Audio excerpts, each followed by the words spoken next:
Your skin cells aren't passive. They vote every morning, every night, based on how you treat them.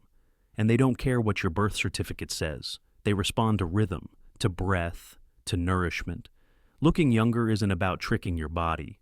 It's about tuning into the quiet signals it's been sending you all along. Aging isn't just genetic, it's rhythmic. It's the result of thousands of small, invisible decisions your body makes in silence. How well you slept, how deeply you breathed, how your blood moved, what your cells received. And after 60, your body doesn't need a miracle cream. It needs consistency, in movement, in hydration, in awareness. In this video, we'll explore 5 gentle anti-aging habits that quietly help you look and feel younger, not with products, but with patterns that hold you. 1. Skin rebound starts at night. You look in the mirror in the morning and think the aging happened while you were awake. But the truth is, your skin doesn't age by sunlight. It ages by how well it was allowed to restore in the dark. At night, collagen rebuilds, moisture returns, cell turnover. Your skin's quiet version of shedding the past only happens when your nervous system says, "We're safe now." But many of us go to bed with the lights still on. Not just the lamp, but the notifications, the unfinished thoughts, the worries about tomorrow. Your body lies down, but your mind stays standing. Imagine your skin as a tiny team of nighttime workers. They show up with their tools, ready to rebuild. But the lights are too bright. There's noise in every room. They wait, and the shift ends before they can begin. I remember Leanne, 68.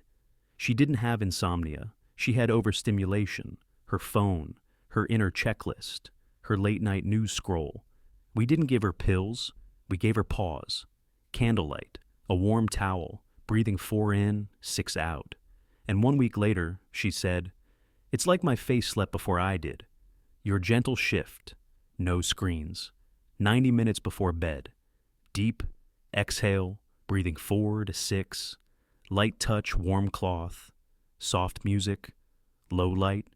Because your skin isn't asking for anti-aging cream, it's asking for silence, for rhythm, for the permission to repair before the morning returns.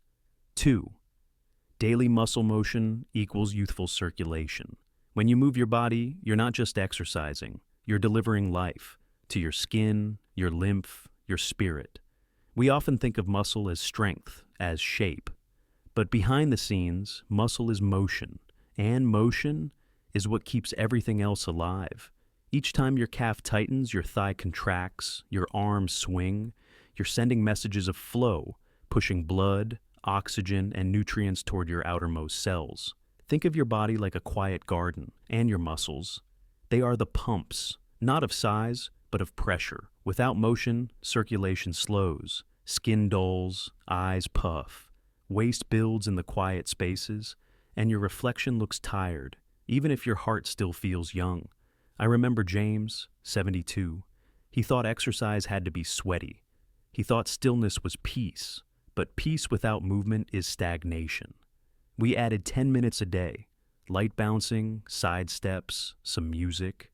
His skin changed before his weight did. Your shift. Move gently but rhythmically each morning. Bounce on your toes, sway your arms, walk around the house. Focus not on burn, but on flow and release, because your skin isn't begging for product. It's waiting for delivery, and your muscles, no matter how small, are still capable of bringing light to your face. 3, chew like you're rebuilding. We think chewing is just a bridge to swallowing, a mechanical step, something the body does, while the mind moves on. But chewing, slow, steady, mindful, is one of the few moments in a day when your face, gut, and nervous system all align. It's more than digestion. It's sculpting. It's circulation. It's your jaw telling your brain, "We're here. We're calm. We're nourishing." Yet after 60, we slip into softness, soups, smoothies, purees. Not because we're weak, but because it's easier, faster, less resistance. But ease isn't always care, and quiet chewing doesn't just shape the lower face. It shapes the way nutrients are received, how blood flows beneath the cheeks, and how deeply your body feels fed. Imagine your jaw like the foundation beams of a house. If they stop carrying weight, The walls above lose their lift. I met Noriko, 66. She hadn't chewed a carrot in months. Her meals were soft, her face was slack, her belly bloated. We reintroduced texture, roasted squash, seaweed, miso salmon. She slowed down. She smiled more. She began to feel held by her own bite. Your gentle shift. Chew every bite 20 plus times. Add foods with texture. Nori strips, sweet potato, tempeh. Sit down, unclench. Let chewing be its own form of meditation. Because youth isn't just in your mirror, it's in the quiet resistance you give your body. When you say, I'm still here to nourish. 4. Touch your face. With purpose. Most of us only touch our face when rushing, to apply a cream, to check a blemish, to wipe something away. The touch is there, but the intention is missing. And yet, your skin isn't just a surface, it's a map of nerves, of microcirculation, of emotions long held just beneath the jawline. When you touch it with presence, even for a moment, you activate more than collagen. You awaken belonging. Think of it like misting a plant's leaves at dawn, not to water, but to remind it. You are still being cared for. Sophia, 70, didn't expect to cry the first time. She used 2 fingers, swept upward from her jaw to her cheekbones. No serum, just warm oil and attention. She wept, not from pain, but from finally being touched without critique. It wasn't skincare, it was self-acknowledgement. Your gentle shift. Once a day, trace upward from jaw to temple. Use a warm cloth or gentle oil if you like. Breathe in as you touch. Exhale the tension you didn't realize you held.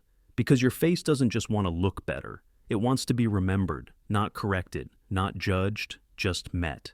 With kindness. 5. Hydrate with rhythm, not randomness. You've been told to drink water. More water. 8 glasses, half your weight. But numbers don't nourish. What your body truly craves after 60 isn't volume, it's consistency. A steady rhythm that gives your tissues time to absorb, your fascia time to soften, your skin time to hold. When we forget to drink all day and gulp before dinner, we're not hydrating, we're flushing. We overload the kidneys, confuse the gut, and still feel dry the next morning. Imagine a dry sponge. If you pour a glass over it too fast, the water runs off the surface. But if you drip slowly, the sponge swells, softens, and becomes alive again. I remember Ruth, 69. She said, I drink water all day, but my skin is still dry. Turns out she drank fast, irregularly, and late. We didn't give her more. We gave her timing, half cup an hour, warm in the morning, no sips after sunset. A week later, her lips no longer cracked, her fingers stopped creaking. Your gentle shift, sip half a cup every waking hour. Begin warm, herbal tea, lemon water. Pause after 6 p.m. to support deeper sleep. Let drinking feel like a pause, not a chore. Because hydration isn't a task to tick off. It's a quiet rhythm, a conversation between your cells and your care. One sip at a time. Looking younger after 60 isn't about reversing time. It's about understanding the silent cues that move you forward, with softness.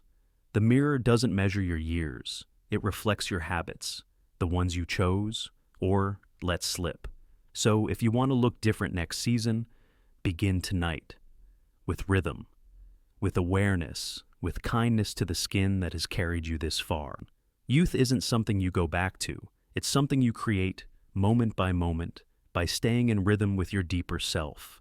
Comment, youth in rhythm, if you're ready to shift from reacting to aging to dancing with it. Next time, we'll explore the 3 p.m. snack that ages you faster, and 3 that turn back the clock gently. Because sometimes the fastest aging happens in the smallest moments. Share it in the comments.